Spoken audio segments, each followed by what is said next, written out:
ती तुम्ही विचार केला आहात का?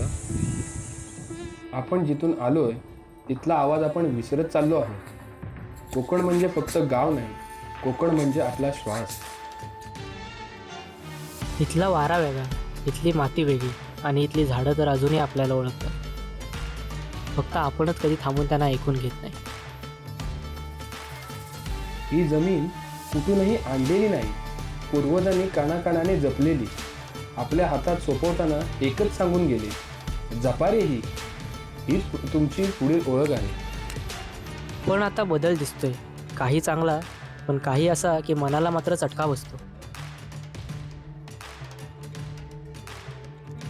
नमस्कार, मी राजलिंगायत. आणि मी रोनक मर्चंडे. आम्ही दोघे मिळून घेऊन आलो तुमच्यासाठी कोकण डायरी. एक असा प्रवास ज्या प्रवासात तुम्ही निसर्गाचं सौंदर्य त्याचबरोबर त्याला असणारे धोके जसेच्या तसे बघणार आहात.